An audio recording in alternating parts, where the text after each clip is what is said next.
These white things are foam shims at different thicknesses so that we can get all these studs in the same plane. Believe it or not, the finish quality of your tile really depends mostly on what happens during this stage, the framing stage. What we're trying to do here is get our studs all in the same plane so that when we put the board up, we can then trowel on our thin set at a set thickness and then put our tile up and everything's flat so that the back of the tile gets complete thin set coverage, meaning there's no voids back there or anything for bacteria and all that kind of nastiness to grow, because as we know, tile and grout is not waterproof. What we're trying to do here is just get these studs nice and dialed in so that we can have a nice flat tile installation. This is something we put a lot of priority on because ultimately the finished product depends on it. Tile's fun when your substrate is prepped correctly. Yeah, it takes a lot of the stress out. You know, you have to deal with it sooner or later, so might as well deal with it first and foremost. Do it right. Hey guys, what's going on? It's Ben with Hamilton Tile, and we're super excited to be working with Built with Foam shims. Now, this is a product we've been using for a long time. I want to show you guys in this video how to install the Built with Foam wall shim system. Built with Foam shims, a great way to support us is using our link below for 10% off, and let us know what you think about this system in the comments below. Here comes the video, let's go.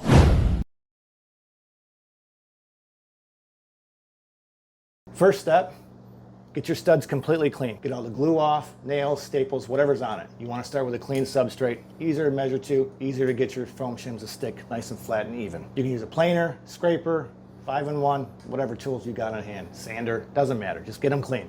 You want it to look kind of like a new stud. Second step, what we like to do, I take a 2-inch mark from the bottom plate, each side of the wall, however long your wall is. You know, this is just a mock-up, so your wall is 8 feet, 10 feet, doesn't matter, just make it parallel.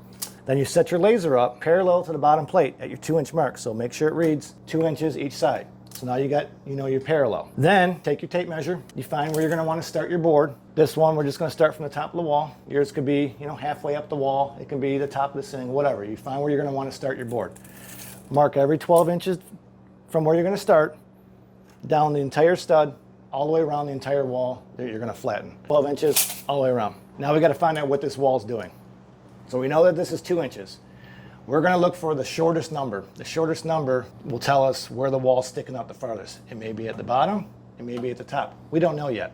So we know we're at 2 inches. We go around every mark and we see what the measurement is. So we got 1 7/8, 2 inches, 2 inches, 2 1/8, just over 2, 2, 2, 1 7, ooh, 1 3/4, 1 5/8, 2. So it looks like 1 5/8 is our shortest number. So the difference between 1 5/8 and 2 inches is 3/8 of an inch. So that way we know that this wall is coming out 3/8 of an inch. Now if those numbers were getting bigger, you would know this wall is going out that way, and it makes your job a little bit easier come this step. We subtract our lowest number from our base number, and that gives us the size shim that we're gonna put at the bottom. This one happened to be 3/8. We've got 3/8. So these foam spacers are super lightweight foam. So we need to have something that's going to stick to it. PL Premium sticks to foam and it dries fast, and that's why we like to use this, because you don't have to sit there and wait forever for this thing to tack up if it stops moving. We're going to stick one in the original corner we started in, and stick one in the other corner of your wall. We're going to make new tick marks 2 inches from our shim we just put on our wall, so now we have to move our laser. And we're only doing this for simple math. You don't have to do this stuff, but it makes the math a lot easier. There we are, we got our line 2 inches there. 2 inches here. Don't hit your laser. Now there's a reason why I only did the edges, because by doing the edges I can actually check these to make sure if they're going to be the same. So you can actually check to make sure your bottom plate is straight too this way. So now it's as simple as that says 2 3/8 and that says 2 3/8. So this one's straight. So we just put a little dab of glue. We're going to take our color coded purple 3/8, stick them on there. That's it. See, we're at 2 inches. So now all you do, just go to every subsequent line. That's 2 in heavy 3/8, so we'll put on the 3/8 and a 1/16. Again, just a little dab of glue.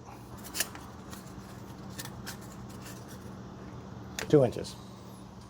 This one is quarter, 5/16. 5/16 is blue. These are all color coded, so once you learn the colors, you can just yell out colors to your helper. Just give me a blue, give me a green, give me a red. Next one. That says 2 3/16. This one, 2 inches, so we know that that's 2 inches, so we don't do nothing there. Again, this is over exaggerated, but you get the idea. Again, that's 2 in. So now this one, here's a good example of what we like to do. So this is kind of like in between 3/8, the 16th above it. So I always err on the side of going in, because you can't, these don't come in 32nd inch increments, so I always err on going in. So since this is just a hair over 3/8, or yeah, it's a hair over 3/8, we're gonna put a 3/8 in on there. Because we don't want to make a bump. I'd rather have it go in a 32nd than stick out a 32nd. See, now that one's 3/8 and then another 16th, so we'll do both.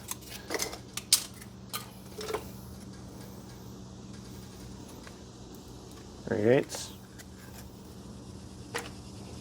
another 16th. And you don't need a lot of glue to hold these on, just enough. You can also, if you want, you can actually put the glue on heavy and kind of build up the shim with glue, but then you got to wait for it to dry and harden up before you run the screws in.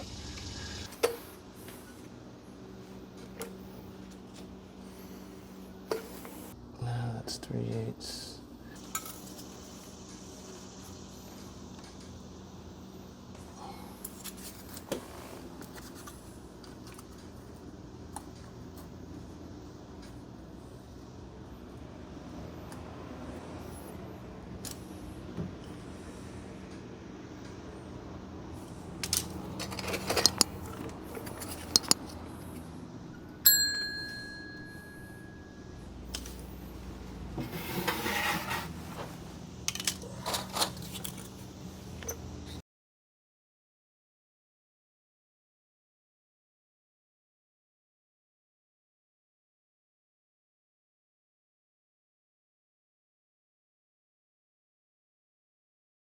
Once you get everything mapped out, it goes pretty quick. So 8-foot wall, 8 foot tall. It's going to take you maybe 20 minutes to stick these foam shims on. All right, so as you can see, here's what it was before. You know, that stud's way out. You know, again, I built it like this on purpose to exaggerate it, but it can be like this in the field very easily. You know, these things are not in plane at all. Put this foam shims on, everything's nice and flat and true now. Yeah, you don't need a level for this. You can use just your laser. We just like to double check with something firm and straight. No matter which direction you put, it's going to be less than a 1/16 of an inch deviation between shims. So we're done with this wall. We don't need the laser anymore. This is a great laser for the money. I have a DeWalt one that was 3 times the cost of this. This one was only about 150 bucks. Shoots lasers in 3 directions. A really nice piece for the money. So if you're looking for a laser for just for doing this, that's what we use this for. It's just for doing this. This is a really good unit, and you can find it on our blog post. Now, if you're going to put blocking in the wall for grab bars or shower doors to hang on, you're going to want to do that after you do these shims, so that way you can make sure that your blocking is going to be flush with this. Otherwise, you're going to have to use thin set or some other shimming material to get that stuff so the board makes really good contact with it, because you don't want a void behind your board where those things are going to mount. So another tip. Where the sheetrock meets this board, say this is the wall, you got, this is half sheetrock, half board. You're going to want to pop that sheetrock off if you can and slide this shim behind it so both the sheetrock and the board are on this shim at the same level. Then you'll have a smooth transition that way between the 2 boards. Next step that we like to do, we've been taking minimal expanding window and door foam. Let's see if we can do this without making a mess in my garage. Oh, nope, we can't. Yeah. It just broke. Brand new can. All right, the next step, which we like to do, is we like to spray minimal expanding spray foam in between the gaps so it helps stiffen this up. You know, you want to fill it up till, you know, about the height of your shims. It's going to expand a little bit. Trying not to make, I'm not going to do down here just because I don't want to get it all over my floor. We're doing this just to kind of fill some of the void between the spacers. You don't have to. It works perfectly fine without doing this. If you want to, you can use thin set. That's just a little bit harder to put on when there's insulation in the way.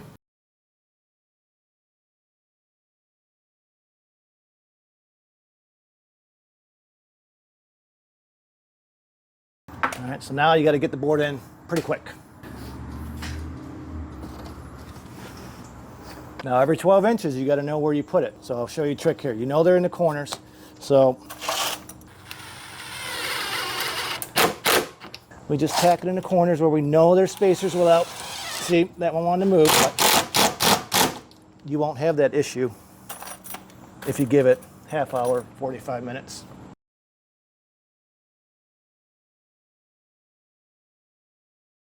So now, if you're using something like Curdy board, it makes this step a little easier because we know it has these little tick marks on it. So we know those are spaced 0 and 30 is 12 inches. So you can line up where your shims are math-wise, so where, you know, where these marks are, so it makes it easier. But what we like to do is just take this, you know the studs right there, and then we just take ours and just pop them in. This is the most important part. I'm gonna go over to this one, you know the studs right there. That's not really a big deal because you know they're every 12 inches, so.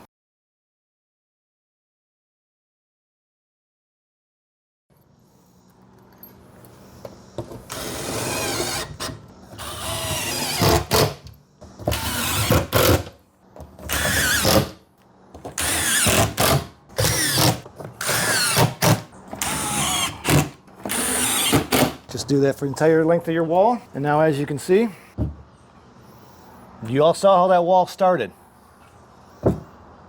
Any direction. Any direction.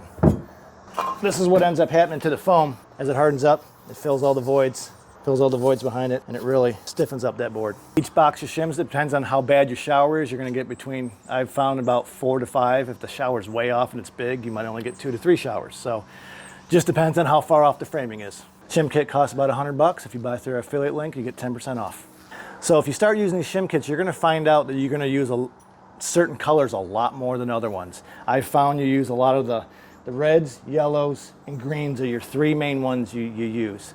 The rest of them you don't use so much. So what I did is I called Paul up. I said, hey Paul, can I buy a box with just these colors in it?